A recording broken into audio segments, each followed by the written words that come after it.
Hey all, and this video is going to cover a few tips you might find useful with various aspects of the game. The first one is regarding the raid, so let's go over here and create a raid room. Just go ahead and lock it as well. So firstly, here's the progress I have made towards my Apex gear. So far I've managed to get 5 pieces.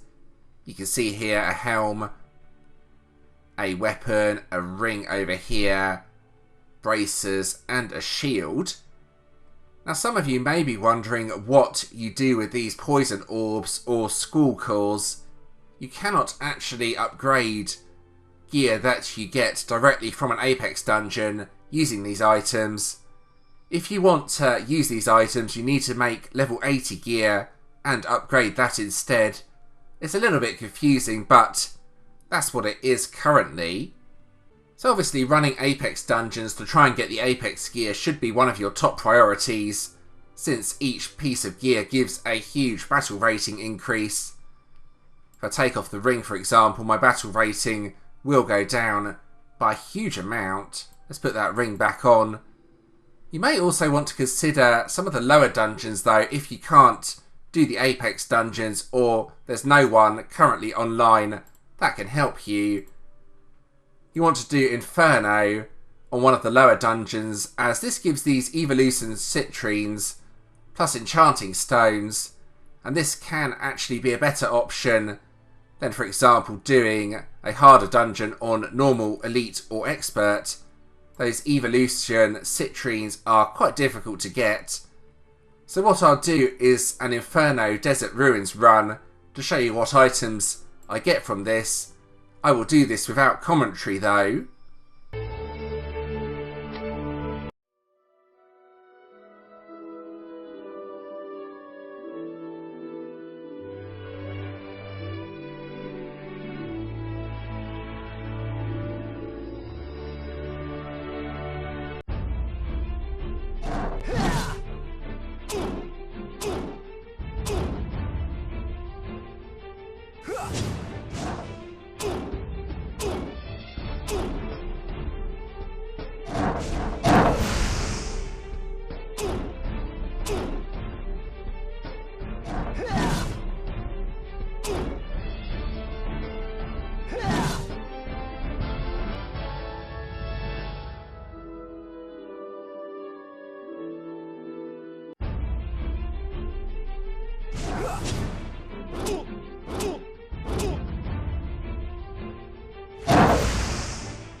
So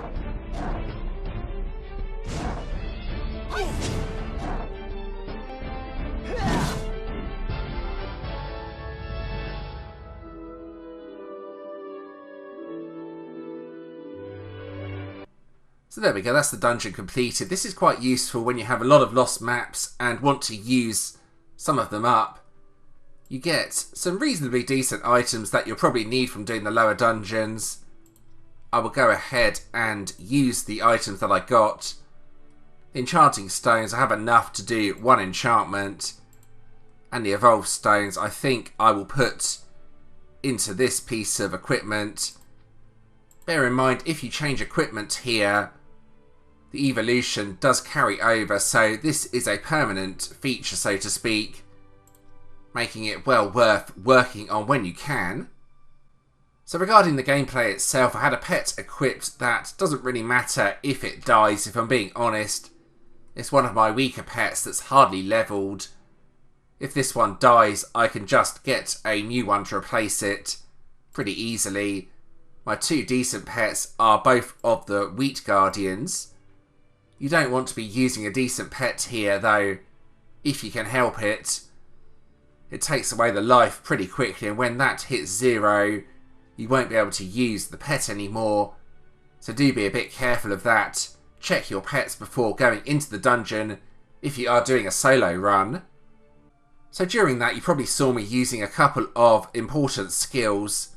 These two skills, the Battle Zeal and Reflective Shield. When used correctly, these can both be incredibly useful. Battle Zeal increases the damage of the next skill you use, so using it just before you use a big attack is always really useful. And Reflective Shield reflects 50% defense damage, also increases the block rate. With my class, that's useful since I have a skill that recovers health when you block. Anyway, that's a few dungeon tips. What I thought I'd do now is go over to Apex Mystery. Now what I normally do when I play this is go around collecting all the crystals. If I can find one, there we go, or Mystery Ore they're called. I think this is quicker than killing the enemies. Plus also gives gold, which is always really useful. Now in my opinion, the main thing you want to try and do in Apex Mystery each week is reach the chest at the bottom. If we scroll all the way down, 50,000 points, it gives a very, very important item, Dim Star Sand. These items are incredibly difficult to get, so if you can reach the bottom of that, that would be really useful. So reaching top 50 in the Apex ranking each week will give you 10 of these Apex crystals. These items are really difficult to get. If you finish outside of the top 50, you will only get 5, unfortunately. So that's a good reason to use your stamina and try and get into top 50 each week. However, I also recommend trying to get up to the 50,000 if you can. It's also useful to note that you can buy stamina when you run out of stamina potions. However, for a VIP 0 player, you can only make one purchase per day. I've already done that purchase, as you can see here. But that's quite important in trying to reach the 50,000. You may need to calculate how many stamina potions you have and how many you think you will need before you start using up all your stamina. So the final thing to note is when the aura is full, you get those crystal mines spawning, plus those mystery chests. I think it's worth going for the chests, even though they do cost 100 diamonds. You do occasionally get one of those Apex crystals, you can see here. It's pretty rare though, it's normally around 1 in 5 chests. The crystal mines you can mine for free, in other words it doesn't cost any stamina. They give 50 points each time. So if the aura is active, try and go to Apex if you can, and start harvesting those crystal mines, and collect the chests if you want to do so. So finally, I thought I'd show you what I've done with my territory and what I am working on. Firstly, if we go over to the command centre, I have managed to max rank all of my commanders now. You can see here they are all at rank 25, and can't be upgraded further. Oddly enough, there is actually an item for the rank 26 to 30 commander training. Even though you can't activate that currently, the item does exist, which is kind of interesting.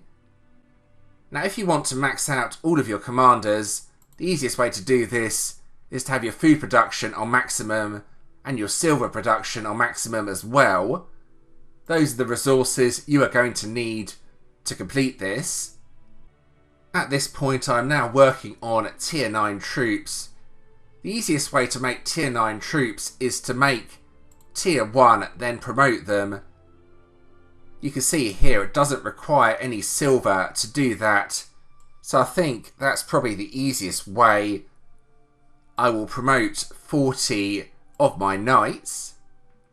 So finally, if you are struggling for silver, one way of getting a decent amount of silver is to just attack cities repeatedly. Here I have a bunch of armies with just tier 2 units in them. If you go ahead and attack a city, you will lose a few troops, but you will gain silver each time. Then you should end up with a bunch of items like this. You can start using the silver when you need it to upgrade your commanders. But that's something you can try anyway that I hope is quite useful. Empire Siege is currently active, so I can't actually attack a city. If you attack a lower level city though, you will lose less troops but gain less points. So bear that in mind if you are trying to get silver. You probably want to go for the lowest level city you can find. But if you need the points, go for a higher level city. Anyway, that marks the end of this video. I hope that was interesting and helpful. If you did enjoy this video, please do give it a like and subscribe to the channel. Subscribing is always very much appreciated. If you do have any questions or suggestions regarding this, please let me know in the comments and I'll do my best to help. There is a previous video on the screen plus a playlist, plus you can also subscribe from here if you want to do so. And thanks for watching.